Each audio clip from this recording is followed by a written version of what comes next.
welcome back.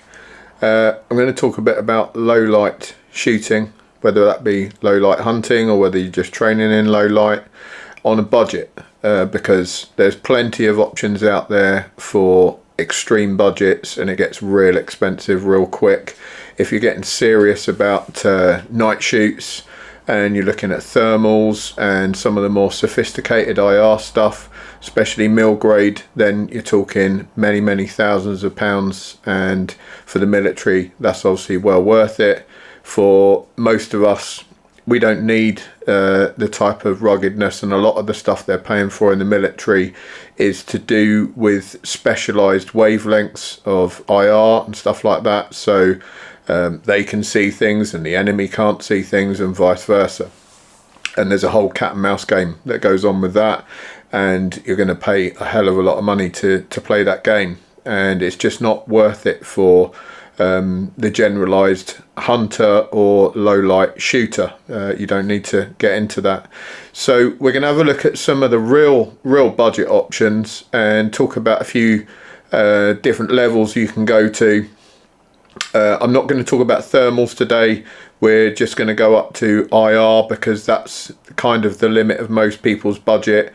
Really cheap thermals I don't think are worth looking at. There are some out there, but they're just not great, they're not reliable, and for a decent thermal, you know, the get-in price is already sort of not what I would call budget range. So the most basic of low lights, if we're talking just low light, so you've still got ambient light out there and it's just, you know, starting to get a little bit darker, then all you're really after is a decent optic. And I would say buy a decent optic anyway, even if you shoot in good light.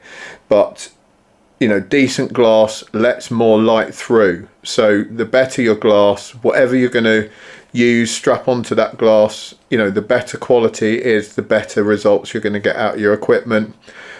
Ideally, you know, we would all spend £3,000 to £5,000 on an optic. I get that most people, that's a hell of a lot of money. It's probably way more than they paid for their rifle.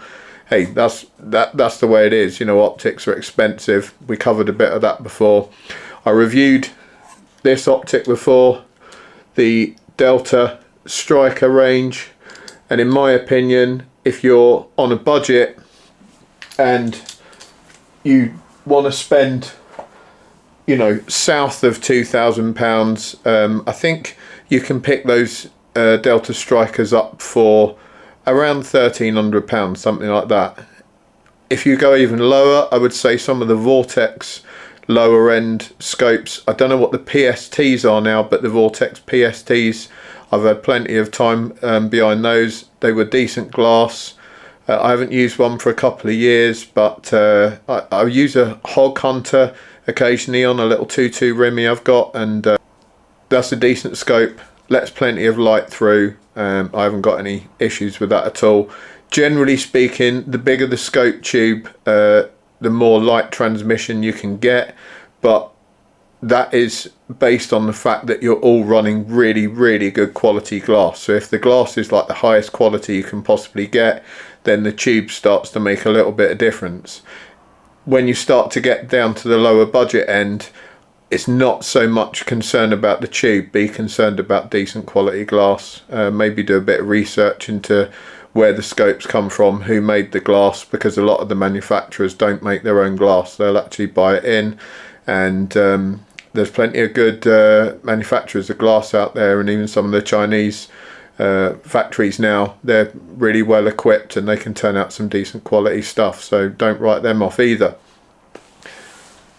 So if we're going down from low light and it's now getting too dark to even see, as it gets darker you'll probably want an illuminated reticle on your scope, and that basically means your reticle is going to show up against dark backgrounds and stuff like that, so that will give you, you know, maybe half an hour or so more at the end of the day or the beginning of the day, so that you can actually see because the first thing you lose is your reticle, because it's black on a very dark background, so you're going to lose your reticle straight away. if it's even so dark that an illuminated reticle is showing up and then in the background is just darkness, which, you know, that does happen as it gets darker, then you're going to want to start illuminating the situation. And this is where things kind of get a bit more complex. So if you're hunting especially, so I spent a lot of time shooting vermin like rats and stuff, just for you know, favours to local farmers to try and keep the numbers down for them. And rats will see in contrast, so although they might not be able to pick out various different colours and disseminate things that way, what they can see is high contrast and shadows and movement of shadows across you know, a very dark thing moving across a very light thing. And if you're waving a really bright light around, you've also got a very dark background, i.e. why you're using the light in the first place, and then that's causing a massive contrast, and the rats will shy away from that big time.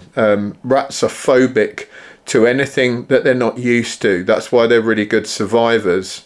So anything that they find that's unusual, that's out of place in their situation, they will immediately avoid and scurry away, and they won't come back out.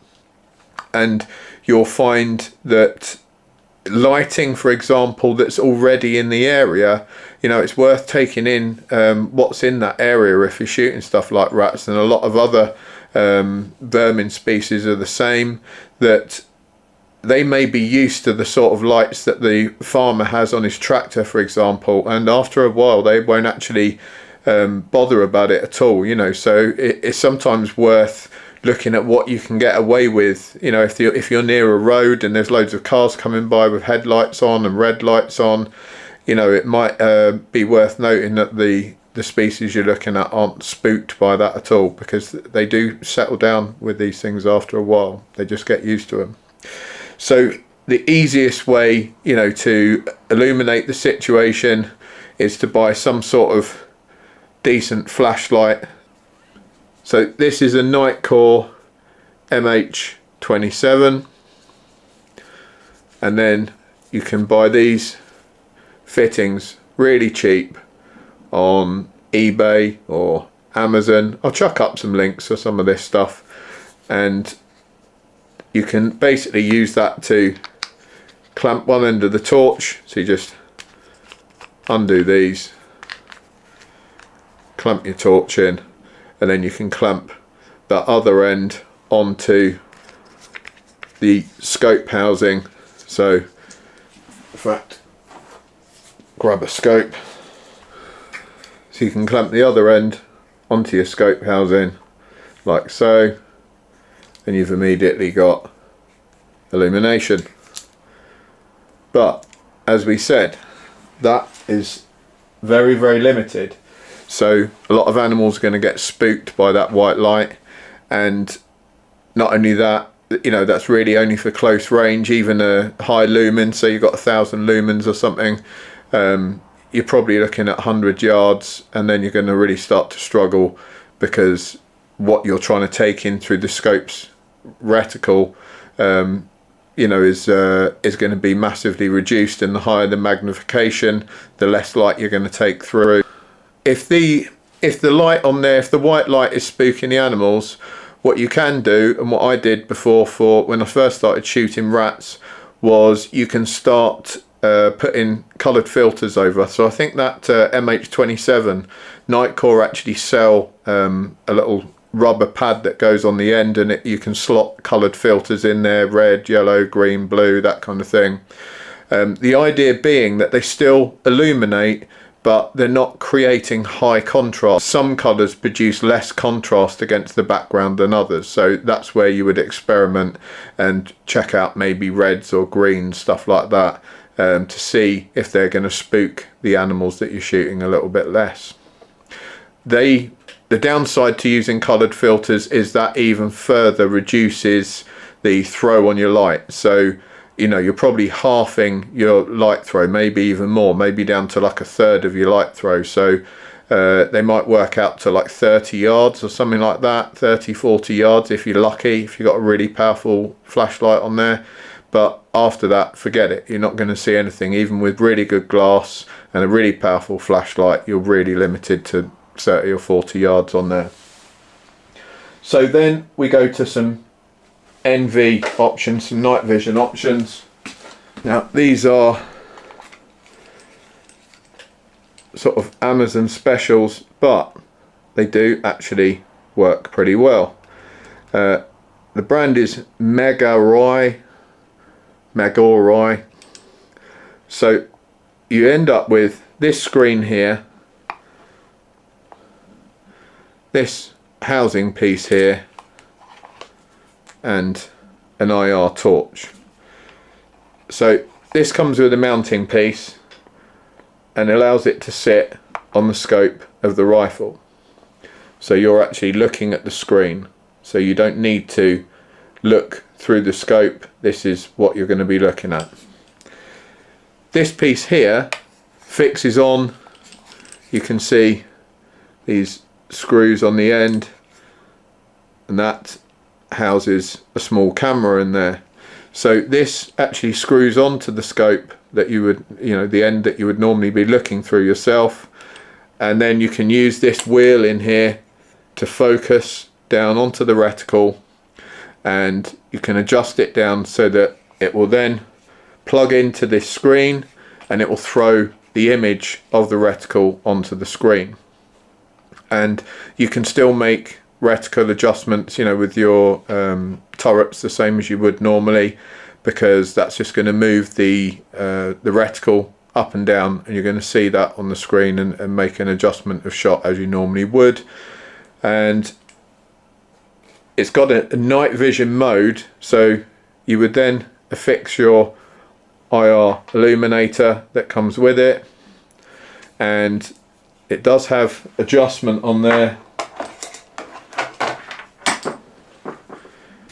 So it pulls in and out, and that basically zooms the light in and out into a more focused beam versus a wider beam. And I'll get to some of the downsides of that in a second. And then on night vision mode, this will pick up the IR just like an outside security camera work through IR. They use IR beams as well, and this is actually pretty decent. You could probably run this out to about 60-70 yards, something like that, without any issue. It's surprisingly clear. It's actually got a little TF slot in there, so you can record stuff.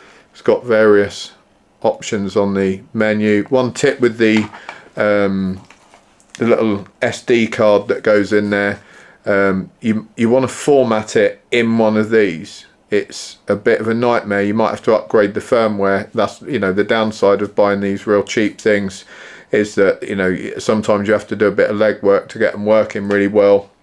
So I had some issues with that. I think I upgraded the firmware on this, then I formatted the card onto this. You can't get a card that's too big. I think I was limited to about 64 gig, so don't go sticking like 512 gig things in here and think it's going to work. The file structure on here, it just doesn't allow for cards that big. And then format it in here. If you try and format it in something else, this device won't recognize it at all, and you'll find you have to fiddle about and stuff with the formatting just to get it running. Once you formatted the card, don't reformat it again, because then you're just going to be back to square one, wasting your time.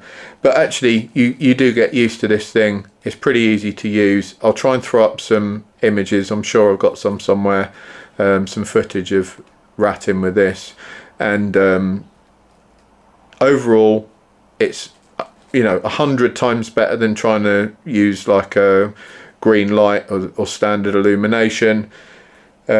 It's very easy to set up. It's a little bit bulky. That's the downside. I was finding I generally had the gun in a pig saddle, and then it was like mounted on a tripod, and I'm just taking up a static position, and if I had to move, I was generally driving around the farm, so I just chuck all the gear in the back of the truck and then drive to another position on the farm, set up again static, and then just wait on the rats. But it's not something that you would ideally want to stalk about with. The other downside to these is that they throw a lot of light back at you, the shooter. So if you're quite close into what you're shooting at, there's every chance that that thing is going to see the illumination coming onto your face. And if it's completely dark everywhere else, then you're throwing light out where you don't need to be throwing it, and that's not maybe ideal. The IR illuminators that come with it are actually really powerful, so that's great for your longer range stuff, but a lot of the vermin control goes on at, say, 20 to 40 yards, and when you get in real close, like 15-20 yards, the IR illuminator is too powerful. It starts washing the picture out on the screen, and there's no real way to dial that thing down, even if you put it at its widest angle, so it's the least powerful spot. Even at the widest, it's kind of still too bright. And the way around that was, again, another Amazon special. I think this was the Fox, and it's the XB5 IR. If those are still for sale, I'll throw a link up as well. And this thing here actually can be dialed at the back, and that adjusts the ferocity of the illumination, so you can dial it right down to virtually nothing and then right back out again. And it was actually a little more powerful than the one that came with it, and this wasn't big money. I think they were about 40 quid if I remember rightly. I think it also does the beam change with screwing the front in and out, and these all run on 18650 rechargeable batteries, the same thing that people use for vaping, etc. So they're freely available. One safety note: these don't ever look like they're on, because obviously you can't see the IR unless you're looking through a device that senses IR. So don't be an idiot and point these in your own face, and don't stare into the LED and think, is it on or not? I've heard of people doing that and they've injured their eyes, because IR is not good for your eyes to look directly at it. It's fine to look at it through your optic or whatever and look at what it's shining at, but don't shine it directly into your own face. The next step up was something like this from Saitong, which is a clip-on device. So this actually clips to the rear of the scope. It has a small attachment here that I'll show you one of the pictures I took, and it will show the attachment on there. And this simply slots in, clicks on. You've got your on-off button at the back. You've got your menu and control buttons at the top. This also records onto a SD card. You've got your focus wheel in here, and you've got another wheel out here. So one will focus the internal stuff on the screen of this, and this one will focus you onto your reticle, and this sits right up against your eye, so you're actually looking directly into the back of the scope. You'll have to maybe mess about with the position that your rifle is at, and maybe mess about with the buttstock a bit, because it's obviously going to throw your head way further back than you normally would when you're looking through the scope, just to accommodate the size of this thing. You know, it's probably twice as long as your normal eye relief on a small caliber rifle. The good thing about this is it removes that ambient light that the other thing is leaching out from the screen. So when your eyes right into the cup, you can see the screen perfectly. It's a really good clear image, but you're not throwing that light anywhere else around you, so you can basically be in complete darkness. This does come with its own IR on top, which again, pretty neatly, that slides in and out. It's actually a pretty decent little IR unit on top. I still take the Fox IR unit with me, and I just run this clipped onto the back I sit the Fox on top of the scope like I demonstrated at the beginning with one of those really cheap clips, and I can get a little bit better control over the Fox, because you can dial up and down the intensity, and you can play with the throw of the beam, so you end up getting, you know, like a perfect combination of those two, and it actually throws up a really decent IR light for this to capture. And I've got to say, this is actually pretty decent. I mean, I wouldn't be strapping it maybe on like a, you know, a 338 or 375 or something.